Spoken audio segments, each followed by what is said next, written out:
샬롬, 좋은 아침입니다. 예수님 당시에 이 유대인들, 특별히 바리새인들은 집에서 기르는 채소였던 박하, 근채, 회향, 이와 같은 채소의 11조까지 하나님 앞에 드릴 정도로 종교적으로 아주 철저한 삶을 그들은 살았습니다. 그들은 월요일이면 금식을 했고 금요일이면 금식을 했습니다. 안식일이면 아무 일도 하지 않으려고 했고, 그리고 회당에서 이 말씀을 읽고 묵상하는 일과 또 이 율법을 지키는 일에 그들은 최선을 다했던 것 같습니다. 그런데 이 당시 바리새인들은 가난한 사람들을 압제하고 남의 흉을 보고 그리고 중상과 모략에 능했습니다. 주님께서는 그래서 당시 바리새인들이 박하와 회향과 근채의 11조까지 드릴 정도로 철저하게 신앙생활 하지만 너희가 의와 인과 신은 저버렸다라고 말씀하시면서 이것도 행하고 저것도 버리지 말아야 할 것이라고 말씀을 하셨습니다. 이 말씀은 그러니까 11조를 해야 된다는 것을 강조하고 있는 말씀이 아니라 일관성에 관한 말씀일 겁니다. 하나님을 인정하고 살아가는 사람이라면 그 하나님에 대한 의식 때문에 교회에서뿐만 아니라 일상생활에서도 종교적인 행위에서뿐만 아니라 그냥 삶의 모습에서도 일관되게 하나님을 의식하고 살아가야 할 것이라는 그러한 의미일 겁니다.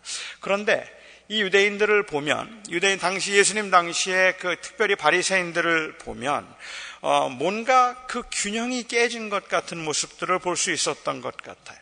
그들은 상당히 금욕적이라서 향락을 멀리 했는데 그럼에도 불구하고 그들은 돈을 좋아한다는 말을 들었고 명예와 권력을 좋아한다고 했습니다. 쾌락적이고 향락적인 것들로부터는 자기들을 지키려고 했고, 그래서 우상에게 절을 했던 음식은 먹지 않으려고 하면서도 그래서 그런 부분에 욕심을 부리지 않는 것 같은데, 그런데 그들에게는 탐욕이 있었고 그들에게는 권력과 명예에 대한 그러한 크레이빙이 있었던 것 같습니다. 예수님께서는 그들을 가리켜서 외식하는 자들이라고 말씀을 하셨습니다. 외식한다, 위선이라는 말은 앞과 뒤가 맞지 않는다는 말이고 속과 겉이 다르다는 의미가 위선일 것입니다. 근데 사실 신앙생활을 하면서 제가 생각하기에는 저 자신의 모습을 보아도 그렇고 아마도 여러분들도 비슷한 마음 생각을 할지 모르겠다 싶은데 꼭 굳이 내 마음속에 하나님에 대한 의식이 없거나 아니면 하나님의 임재에 대해서 제가 경험이나 확신이 없기 때문이 아닌데도 정말 진실하고 싶고 하나님 앞에 바르게 살고 싶은 마음이 제 안에 사실 있음에도 불구하고, 그러니까 그게 전부 다 위선이고 거짓이 아닌데도 불구하고 우리가 넘어지기도 한단 말입니다. 우리가 그렇게 쓰러지기도 하고 우리의 약한 부분을 보이는 때도 있는 것 같아요. 그래서 하나님을 믿지 않음에도 불구하고 하나님을 믿는 것처럼 그렇게 행동하고 있는 틀림없는 위선자도 교회 안에는 있겠고, 그 위선자가 아니라 연약함 때문에, 아니 죄성 때문에 그렇게 살고 싶지 않음에도 불구하고 자꾸 넘어지거나 아니면 그렇게 어쩔 수 없이 내가 원하지 않는 대로 악을 행하는 그러한 경우도 있을 거라고 생각을 합니다. 저는 우리가 우리의 모습을 볼 때에도 많은 사람들이 신앙생활을 할 때 우리가 때로는 너무 위선되다고 생각이 될 만큼 어떤 참 탁월하고 또 존경할 만한 사람이 아주 특별히 약한 것을 보이거나 넘어지는 것들을 우리가 종종 보기도 하는 것 같아요. 이 신앙에서 이런 일관성을 유지해서 모든 부분에서 탁월하기가 정말 어렵다는 생각을 하는데, 어떻게 그럴 수 있을까 싶을 만큼 사실 많은 사람들이 하나의 뛰어난 그만큼 다른 부분에서 약점을 보이거나 연약함을 보여서 아니면 죄악됨을 보여서 그 모순된 모습을 보일 때가 있다는 말입니다. 전혀 권력욕이 없어 보이고 그리고 욕심이 없어 보이는 사람인데 유난히 여자에 약한 사람이 있기도 하고, 또 교리적으로는 너무 살리드해서 분명하고 틀림없이 그것을 믿고 있고 그리고 확신하고 있는 바가 있어서 언제 누가 물어보아도 내가 무엇을 믿는가를 너무 정확하게 표현할 수 있는 사람인데, 그럼에도 불구하고, 그래서 그 생각은 굉장히 건전함에도 불구하고 성품이 변덕스럽거나 아주 이기적인 사람도 있습니다. 어떻게 그럴 수 있을까 싶을 만큼, 아니 하나님에 대해서 그만큼 잘 알고 있고 그 오랫동안 신앙생활하면서 교리적으로 하나도 흔들리지 않을 만큼 튼튼하게 서 있다고 생각하는데, 그런데 어쩌면 저렇게 이기적일까, 어쩌면 저렇게 그 성품이 변덕스러울까 싶어서 다른 사람들을 의아하게 만드는 경우도 있습니다. 하나님을 전혀 사랑하지 않기 때문에 바리새인들처럼 아주 위선된 사람도 있기는 하지만, 어떤 경우에는 그 자주 넘어지게 만드는 치명적인 약점을 가지고 살아가는 사람도 있는 것 같아요. 저는 그런 경우에 우리가 모두가 다 그런 그 우리의 연약한 부분들 그리고 죄악된 부분들을 얼마나 깊이 인식하고 있는가 하는 것이 중요할 것 같은데, 버가모 교회나 에베소 교회를 보거나 아니면 두아디아 교회도 마찬가지일 것이고, 지난주에 제가 서머나 교회에 대해서 말씀드리면서 서머나 교회는 문제가 없는 교회가 아니었을 것이라고, 아니라고 저는 말씀을 드렸습니다. 모든 교회는 다 문제가 있으니까 서머나 교회는 단지 그들이 당했던 그 핍박과 고난이 너무 컸기 때문에, 그 가난과 궁핍이 너무 심했기 때문에 오히려 그 가운데서 믿음을 지키라는 것을 더 강조하셨을 것이라고 생각을 하는데, 우리 버가모라고 하는 이 교회의 경우에 있어서 문제가 됐던 것, 칭찬한 것과 그 다음에 예수님께서 책망하신 것을 좀 살펴보면, 사실 버가모라고 하는 이 도시가 이 황제 숭배로 유명했던 도시라고 합니다. 그러니까 버가모라고 하면 버가모의 특징은 아마도 로마 총독, 그곳에 있던 총독들의 과잉 충성이라고 할까요? 실제로 로마가 그렇게 황제를 우상화하거나 숭배하려고 했던 그러한 황제들이 가끔씩 있어서 그렇게 황제를 숭배했던 경우가 있는데, 아마도 여기 버가모라고 하는 것은 다른 도시와는 조금 더 유별나게 그 황제 숭배를 강조했던 것 같습니다. 그래서 버가모 교회관에서 이야기를 하면서 주님께서는 말씀하시기를 좌우에 날선 검을 가진 이가 가라사대라고 그렇게 말씀을 하셨는데, 여기에 좌우에 날선 검을 가진 이가 라고 이야기하는 것은, 그것은 제가 생각하기에 다른 학자들도 비슷하게 생각을 해서 여러 군데서 글을 보긴 했지만, 여기에 이 로마 황제가 가지고 있는 그 검, 권력, 그 힘을 가지고 그 교회를 핍박해서 황제에게 절을 하라고 말하거나 황제를 섬기라고 그렇게 이야기하고 있는데, 그러나 이 만왕의 왕이 되시는 예수님께서는 좌우에 날선검을 가지고 있어서 이 버가모 황제가 가지고 있는 검보다 더 강력하고 더 큰 힘을 가지고 계신 분이라고 하는 것을 이야기하고 있는 것 같다는 거예요.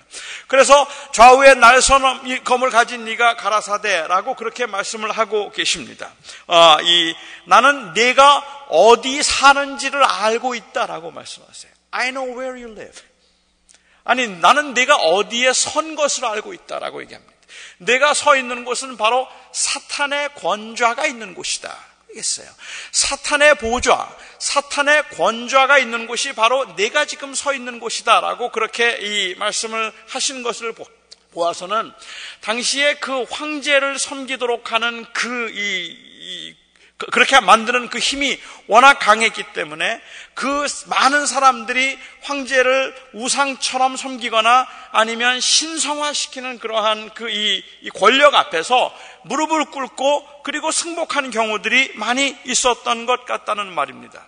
그런데 주님께서는 내가 어디 사는지 아는데 너희들은 넘어지지 않았다라고 그렇게 말씀을 하십니다. 그 죽임을 당할 수밖에 없는 상황에서도, 그리고 그 위협이 있는 상황에서도 황제에게 절을 하지 않았다는 말입니다. 저는 이건 굉장한 신앙이라고 생각합니다. 이들의 신앙을 그냥 어떤 심리적으로 분석을 하려고 하기보다 그냥 결과를 놓고 주님께서 칭찬하신 것을 생각하면 저는 그 권력 앞에서 넘어지지 않고 흔들리지 않고 믿음을 지킬 수 있을 만큼 그렇게 분명하고 확실한 것, 이건 틀림없이 그 참 믿음이라는 증거일 수 있겠다. 고난과 환난이 있음에도 불구하고 예수만이 주라고 고백할 수 있어서 어떤 황제에게도 절하지 않고 황제에게 절하라고 하는 그러한 그 권력 앞에 승복하지 않을 수 있는 건 굉장한 용기임에 틀림이 없다고 저는 생각합니다. 그래서 주님께서는 내가 그것을 인하여서 칭찬한다고 말씀하고 계시는 거죠. 죽음을 당하는 그 순간에도 너희들은 나를 믿는 믿음을 저버리지 않았다라고 얘기합니다. 대단하지 않습니까, 여러분? 그런데 문제는 뭔가 하면 저희들을 당황스럽게 만들 수 있는 것은 무엇인가 하면 황제의 칼 앞에서도 나는 오직 예수만 나의 주님이라고 고백합니다 라고 이야기할 만큼 아주 분명하고 확실하게 믿음을 지켰는데 그 믿음을 지켰던 그 교회, 서로를 격려해서 우리는 절대로 우상에게 절하지 말자. 그래서 우리는 절대로 그 황제 앞에 절하지 말자. 황제에게 우리가 굴복하지 말고 오직 예수만이 주라고, 왕의 왕이시라고 우리가 고백하자. 그래서 교회가 그 일에 하나가 되어서 믿음을 지켰는데 그런 굉장한 믿음을 가진 것 같은 교회가 오늘 말씀 가운데 너희 중에 발람의 교훈을 줬는 자들이 있다라고 얘기를 하고 있단 말입니다. 니골라당의 교훈을 줬고 그리고 발람의 교훈을 줬는 자들이 있다라고 얘기합니다. 어찌 생각하면 에베소 교회하고 조금 반대되는 입장인 것 같아요. 에베소 교회를 칭찬하시면서 말씀하셨던 것은 너희 안에 있는 니골라당을 너희가 멀리했고 발람을 섬기는 자들을 너희가 멀리했다고 이렇게 말씀하시는데 오히려 그런 부분에 비해서는 버가모 교회는 그 황제의 탄압에도 불구하고 정치적 억압에도 불구하고 단단하게 믿음을 지킬 수 있었던 그 사람들이 한국으로 이야기를 한다면 그러한 정치적 탄압이나 아니면은 뭐 어떤 이유든 간에 종교적으로 탄압을 받을 때에도 목숨을 걸고 싸울 수 있었던 사람들이 민중 앞에 민중신학을 이야기하면서 감옥에 가기도 하고 매를 맞기도 하고 그리고 이 죽임을 당하기도 하는 그러한 일까지도 자처하면서 그 교회가 무엇인가 하는 것을 말하려고 했던 사람들이 발람의 교훈을 쫓았단 말입니다. 발람의 문제가 무엇인가? 오늘 그 요한계시록에 나와 있는 내용이나 유다서에 있는 내용이나 또 민수기에 있는 내용들을 볼 때 사실 발람이 지은 죄가 무엇일까 하는 것에 관해서는 좀 애매하기는 합니다. 정확하게 발람이 무슨 죄를 지었는가에 대해서 민수기에서 설명하지 않는 것 같은데 그런데 일반적으로 사람들이 이해하고 있는 오늘 계시록 말씀도 마찬가지고 다른 성경을 통해서 일반적으로 이해하고 있는 발람의 문제가 무엇이냐고 말하면 대체로 발람의 문제를 음행의 문제라고 봅니다. 발람의 문제를 왜 음행이라고 볼까? 이스라엘 백성들이 모압 땅으로 들어오기 시작할 때 광야 생활을 마치고 이제 가나안으로 들어가면서 모압 땅으로 들어가려고 할 때 모압의 왕이었던 발람이라고 하는 선지자를 초청했습니다. 그리고 선지자에게 청해서 선지자로 하여금 그 이스라엘을 저주하도록 했습니다. 그런데 이 발람은 민수기에 있는 말씀을 보면 이스라엘을 저주하라고 하는데 저주하지 않아요. 처음에는 재물의 눈이 어두워서 그가 저주하기 위해서 가죠. 우리가 아는 것처럼. 그런데 가려고 하는데 나귀를 만납니다. 가는 중에 나귀가 가지를 않아요. 움직이지를 않고 그래서 나귀를 죽이려고까지 하는데 나중에 여호와의 사자가 칼을 들고 그 앞에 막고 서 있는 것을 나귀가 보고 나귀가 가지 않는 겁니다. 그래서 이 발람은 그때 여호와의 사자를 만나서 그러면 내가 가지 않겠습니다라고 이야기할 때 오히려 여호와의 사자가 말씀하시기를 가서 내가 내 입에 주는 말만 전하라. 그래서 발람이 가지 않았습니까? 그리고 여호와께서 그에게 주셨던 말씀대로 오히려 이스라엘을 축복하는 말을 한 것 같고 발람은 그 발락 앞에서 내가 하나님께서 나에게 주신 것 외에는 내가 전할 수 없다고 말을 한 것 같아요. 그러니까 발람은 문제가 별로 없어 보인다는 말입니다. 그런데 그 다음 장을 보면 무슨 문제가 생기는가 하면 이스라엘 백성들이, 남자들이 모압의 여인들을 취하여서 음행을 하기 시작합니다. 그리고 그것이 그들에게는 이 하나님께서 심판을 하게 되는 그러한 결정적인 이유가 되는 거죠. 그래서 아마 여러 가지 그 구절들을 살펴보아서 일반적으로 생각하고 있는 발람의 문제는, 그냥 그렇게 수도를 좀 짜보자면 발람의 문제는 하나님의 말씀으로 그가 저주를 한다든지 하나님이 하지 않은 말씀을 전한 적은 없는 것 같아요. 그렇게 하지는 않았지만 그럼에도 불구하고 발락에게 주었던 아주 그 음흉한 모략이 바로 모압 여인을 통하여서 유혹하는 것이었겠다 싶다는 말입니다.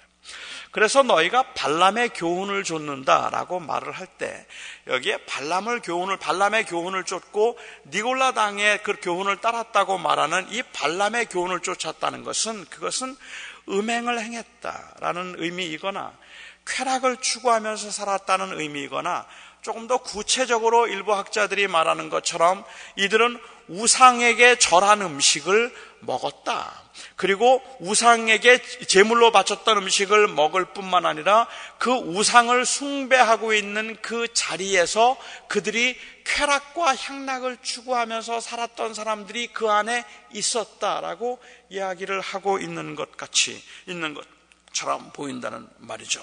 그렇다면 결국은 버가모에 문제가 있다면 버가모 교회의 문제는 황제에게 절을 하지 않고 죽는 한이 있더라도 믿음을 지킴으로 권력에 맞섰는데, 그렇게 권력에 맞섰던 사람들이 윤리적으로는 너무 느슨했다는 말입니다. 도덕적으로는 너무 느슨했기 때문에 우상 숭배하는 자들의 자리에서 음행을 즐기는 일에 동참할 수 있었다는 말입니다. 이것이 그 교회가 가지고 있던 문제인데, 우리는 그런 유혹들 아니면 그런 모습들을 너무 쉽게 보지 않느냐는 말이에요. 교리적으로는 더할 수 없이 탄탄하게 서 있다고 생각하는 사람인데 어쩌면 그렇게 돈에는 그렇게 약할 수가 있습니까? 모든 부분에 있어서 철저하리만큼 자기 관리를 잘하고 있는 사람이라고 생각을 했는데 어떻게 권력과 명예 앞에서는 그렇게 허물어질 수가 있느냐는 말입니다. 그럴 수 있는 것이 사람이 아닙니까? 우리는 그렇게 넘어지고 있지 않습니까? 우리는 사람들이 사실은 그렇게 약한 부분들을 곳곳에서 보일 수 있겠다는 생각이 들어요. 저는 이 버가모 교회에 관해서 말씀을 하시면서 너희 중에 발람의 교훈을 좇는 자들이 있다라고 말씀을 하셨는데, 이 발람의 교훈을 좇는 자들이 있다라고 이야기를 하면서 그 다음에 저희가 생각할 때 그렇기 때문에 우리가 기대할 수 있는 그 주님의 처방이 무엇인가 하면 그들을 내치라는 걸 겁니다. 이 교인들 중에, 믿음으로 산다고 고백하는 교인들 중에 문란하게 사는 자들이 있다. 이 문란하게 사는 자들은 이 교회에서 쳐내라, 그래서 교회의 순결을 지켜라, 이렇게 말할 것 같잖아요. 그게 맞잖아요. 그런데 우리가 보는 것처럼 버가모 교회는 너희 중에 발람의 교훈을 좇는 자들이 있다. 그런즉 회개하라. 회개하라는 말을 발람의 교훈을 좇는 자들에게 하고 있는 말이 아니라 교회를 향해서 하고 있다는 말입니다. 그러니 이 교회가 회개하라라고 이야기를 하고 있는 겁니다. 한길교회 어떤 교회입니까? 한길교회가 만일 자랑하고자 하는 것이, 이 교회가 자랑함이 교리에 튼튼하고 하나님의 성경을 하나님의 말씀으로 믿어서 그 말씀만을 붙들려고 하고 그 정통적인 신앙에, 그래서 거기에 그것을 지키기 위해서 마지막 시대까지라도 말씀대로만 행하려고 애를 쓰는 교회입니다. 그래서 하나님의 말씀에 그 권위를 인정하고 그 말씀 앞에 순종하고 있고 그 말씀만 가르치고 있는 교회입니다. 그런데 그렇게 말하는 교인들 중에, 교회가 용납하고 있는 것 중에 우상에게 절을 하는 것을 용납하고 있고, 그리고 그 안에 쾌락과 향락을 추구하고 있는 그러한 모습과 세상의 그러한 이 세상에서 보고 있는 그러한 쾌락적인 요소들이 교회 안에서 가춤없이 행해지고 있는 것들을 본다라고 말하면 교회가 회개해야 되지 않느냐는 말이에요. 한국 교회가 그렇지 않겠느냐는 생각을 하는 겁니다. 이 세상에 어떤 교회보다 기도를 많이 하는 교회 아닙니까? 그래서 가는 곳마다 한국교회는 어떻게 그렇게 부흥했는지 말해달라고 말할 만큼 한국교회는 어떤 의미에서는 그 하나님의 말씀을 붙들고 있는 교회라. 한국교회의 특징은 선교사 때부터 한국교회는 복음적인 교회였다. 하나님의 말씀을 생각하는 아주 보수적인 그러한 이 전통을 지금까지 유지하고 있는 교회다. 얼마나 맞는 말이냐는 말입니다. 그런데 그 하나님의 말씀을 소중하게 생각하고 그리고 하나님의 교리적으로 튼튼하게 서려고 그렇게 애를 썼던 그것은 인정해 줄 만한데, 그런데 한국교회는 그 부흥과 성장을 통하여서 누림에 너무 익숙해져 있었다는 말입니다. 그리고 그 교회를 향하여서 주님께서 말씀하실 때 오늘 여기서 이야기하는 것처럼 신사참배도 반대했고 어떤 그러한 핍박 가운데서도 복음을 지키려고 했고 종교적인 자유를 지키기 위해서 앞서간 선배들이 투쟁을 했던 교회라서 오늘 말씀하시지만 내가 네가 선 곳을 아노니 내가 그 환난과 핍박 가운데서도 내가 그 죽임을 당하는 앞에서도 믿음을 저버리지 아니하였도다. 그런데 발람의 교훈을 줬는 자들이 있구나. 저는 우리 교회 보고 하는 얘기 같지 않느냐는 말이에요. 이 교회가 교리적으로는 탄탄하게 서 있는 것 같은데 삶에서는 향락적이고 쾌락적이고 세상적이고 세속화되어 있는 모습, 그렇게 세속화되어서 성장을 위해서는 어쩔 수 없는 것이라고 그렇게 타협하고 있는 모습이 교리적으로 그렇게 튼튼하게 서 있어서 오직 하나님의 말씀만을 믿고 웨스트민스터 신앙 고백이 최고의 신앙의 가치라고 모든 사람들이 캐캐묵은 보수적인 것이라고 하는 그것을 꼭 붙들고 있는 것 같은데 대단하다 싶은데, 그런데 그렇게 대단하게 싶은 그 모습에 보이는 결정적인 모순이 있다면 발람의 교훈을 줬는다.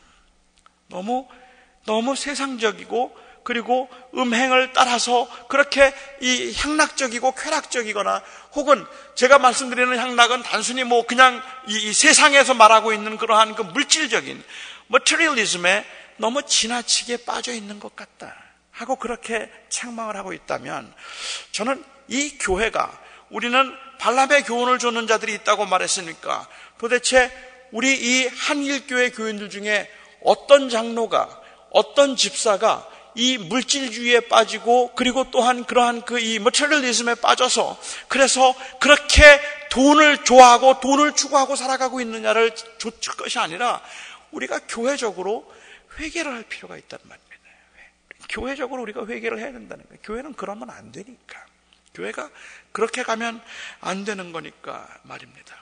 한국 교회가 신사참배를 반대하고 목숨을 걸고 제1계명을 지켰는데, 그런데 이 신사참배를 반대하고 목숨을 걸고 제1계명을 지켰던 그것이 사실은 올무가 될 만큼 자기의 강한 의로 작용하기 시작할 때 어김없이 9계명과 10계명을 어길 수밖에 없었단 말입니다. 그래서 그것을 소홀히 여기게 되었다는 것이죠.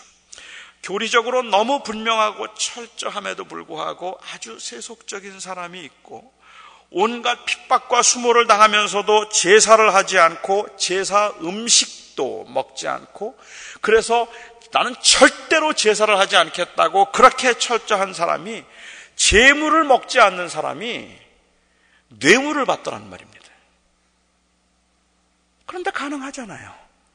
나는 절대로 이 제사 드렸던 음식도 먹지 않겠습니다 해서 그 제사 음식도 일체 먹지 않고 나는 주일날은 매를 맞아 죽는 한이 있어도 나는 절대로 교회는 가야 되겠습니다 해서 철저하게 매를 맞고 그 온갖 수모를 당하면서도 주일날은 철저하게 지켰던 사람이 비즈니스를 하면서 고리대금을 하더라는 말입니다. 그리고 또한 동시에 그렇게 하면서도 뇌물을 받고 뇌물로 베푸는 혜택에는 동참을 하더라는 말입니다. 이게 얼마나 모순될 수 있어요. 그런데 그 모습이 가능하다는 것이 저희들을 하여금 두렵게 만드는 것이 아니겠느냐는 말입니다. 제사에도 참석하지 않는 사람이 나는 절대로 하나님이 아닌 다른 신에게 절하지 않겠다고 제사에 참석하지 않는 사람이 틀림없이 뇌물로 제공하고 있는 향응과 골프에는 간단 말입니다. 아무렇지도 않아요. 그래도 그건 그럴 수 있다고 생각하기 때문에 그 뭔가 약점을 보이고 있는 것이라고 생각하죠. 사실 우리가 생각할 때 어떻게 생각하면 큐티를 하루도 빠지지 않으려고 애를 쓰고, 그래서 매일 하나님의 말씀을 읽고 큐티 시간을 정확하게 지키고 중보 기도를 하는데, 그런데 표절을 하고 컨닝을 해요. 그렇게 보일 수 있는 모순이 우리에게 있다면 저는 둘 중에 하나가 아니냐는 거예요. 예수님께서 말씀하시는 것처럼 그건 위선이거나 안 믿고 있거나, 믿고 있는데 그럼에도 불구하고 우리의 그 연약과 죄성으로 인해서 넘어지고 있다면 우리는 정말로 그 앞에서 두려움을 가지고 경계해야 되거나 해야 되지 않겠느냐는 말입니다. 저는 그런데 그 부분을 때로는 우리가 생각하는 것은 그 약하다고 생각되는 부분들에 대해서 자꾸만 잘하고 있는 것으로 못하고 있는 것을 합리화시키려고 한다는 말입니다. 지금 버가모 교회도 책망하는 말씀을 보면 우리는 우리가 어디가 부족한가 하는 것을 생각하고 그 앞에서 두려운 마음을 가지고 회개를 해야 되는데, 우리는 자꾸만 잘한 것을 앞세우려고 한다는 말이죠. 그리고는 그 잘한 것을 가지고 못한 것을 합리화시키려고 한다는 말입니다. 아니, 어떻게 그렇게 학생이 예수 믿는 사람이 컨닝을 합니까? 그렇게 얘기를 하면, 그렇지만 날마다 아침마다 성경을 보면서 얼마나 신실하게 살려고 노력합니까? 그게 이해가 돼야 된다고 생각을 하는 거죠. 한국 교회가 어떻게 이렇게 물질적이 될 수 있고 어떻게 이렇게 세속적이 될 수 있습니까? 그건 문제 있죠. 하지만 한국 교회는 장점이 있잖아요. 기도하는 교회 아닙니까? 그래서 그것으로 우리의 잘못된 것들을 합리화시키려고 하는 그러한 경우들이 있지 않느냐는 말입니다. 저는 오늘 버가모 교회를 통해서, 모든 교회가 다 마찬가지이지만 이 버가모 교회를 칭찬하시면서 책망하시는 두 개의 내용을 볼 때는, 어떻게 이렇게 칭찬을 받는 교회가 이런 책망을 받을 수 있을까라고 싶을 만큼 위선되어 보이고 모순된 것처럼 보이는 부분들이 있는데, 그런데 이 교회를 향해서, 교인들을 향해서 그렇게 주님께서 말씀하시고 그게 가능하다고 말씀하신다면, 믿음이 있음에도 불구하고 이런 모순된 모습을 보이는 것이 가능하다고 말씀하신다면, 저와 여러분이 오늘 두렵고 떨림을 가지고 내가 하나님 앞에 부끄럽고 부족한 것이 무엇인가 하는 것을 붙들고 그것을 하나님 앞에 회개하는 것이 필요하다는 말입니다. 우리는 교회적으로 회개할 필요가 있지 않겠는가 하는 거예요. 이 교회가 정말 혹시 이 교회가 내가 선 사탄의 권자가 서 있는 곳에서 그 죽음을 당하더라도 믿음을 저버리지 않을 만큼 철저하게 보수적인 믿음을 가지고 있는데 발람의 교훈을 줍고 있구나. 그 말을 들으면 어찌해야 합니까? 우리가 그 죄를 하나님 앞에 회개해야 하지 않겠습니까? 우리가 괜찮다 생각하는 부분을 가지고 자꾸 합리화시킬 것이 아니라 우리가 하나님 앞에 부끄럽게 여겨지는 부분들, 니골라당을 섬기거나 따르거나 아니면 발람의 교훈을 줬는 것을 용납했던 것들을 우리가 하나님 앞에 회개해야 할 거라고 저는 생각합니다. 저는 저와 여러분의 삶 가운데서 우리들의 모습에서 우리가 복음을 이야기하고 그리스도의 은혜만을 강조하는 것, 그래서 우리가 오직 예수 그리스도의 은혜로만 구원을 갖는다고 강조하는 건 너무 맞는 말인데, 그러나 그 은혜에 대한 강조가 때로는 우리로 하여금 그리스도 앞에 정말 태만하고 나태하게 살아가는 그 게으른 그러한 삶의 모습조차도 때로는 그냥 적당히 합리화시키려고 하는 모습으로 보일 수 있을까 하는 두려움이 우리 안에 없다는 것이 문제일 것 같다는 생각입니다. 오늘 이 아침에 저와 여러분이 하나님 앞에서 버가모 교회를 향해서 하셨던 말씀을 생각하면서 우리가 주님 앞에 어떤 부분들이 부족한 부분일까를 좀 생각할 수 있는 그런 아침이 될 수 있으면 좋겠습니다. 기도하겠습니다.